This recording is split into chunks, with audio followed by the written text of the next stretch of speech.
சரி, அம்மா இப்போ என்ன சமையல் செஞ்சுருக்காங்க பார்ப்போமா? இன்றைக்கி என்ன சமையல் பார்க்கலாம் இல்லையா? சாதம் வச்சு வச்சுருக்கேங்க சுட சுட நைட்டுக்கு. மீன் வறுக்கிறதுக்கு ரெடி பண்ணி வச்சுருக்கேன். சாவலை மீனுன்னு சொல்லுவோம், அந்த சைடில் சாலை மீன். இந்த பாருங்க, குழம்புக்கு ரெடி பண்ணிட்டேன்.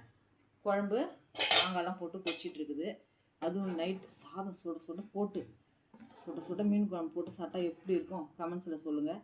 இன்றைக்கி எங்கள் வீட்டில் மீன் குழம்புங்க. ஏன்னா 3 நாளாக கவுச்ச இல்லை, அமாவாசைலாம் வந்தது இல்லைங்களா, அதுவும் ஆடி அமாவாசை.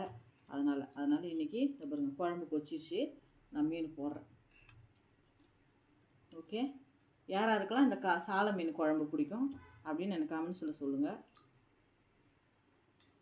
Thank you friends. குழம்பு கொச்சிச்சிங்க, மீன் குழம்பு சூப்பராக, வாசனை செம்ம சூப்பராக இருக்குதுங்க. மீன் போட்டாச்சு. இதை பாருங்க, மீன் போட்டுட்டு இதை பாருங்க, ஒரே ஒரு கத்திரிக்காய் இருந்ததுங்க, கத்திரிக்காயும் போட்டேன். மாங்காய் விலைலாம் ஏறிச்சிங்க. உங்கள் சைடு எப்படின்னு சொல்லுங்கள். நாங்கள் பாண்டிச்சேரி. எங்கள் குழம்பு இவ்வளோ, நாளைக்கு வெள்ளிக்கிழமை, குழம்பு வேறு ஏதாவது வச்சுட்டு இதோட விட்டுடலாங்க. அப்புறங்க சப்ஸ்கிரைப் பண்ணிடுங்க ப்ளீஸ்.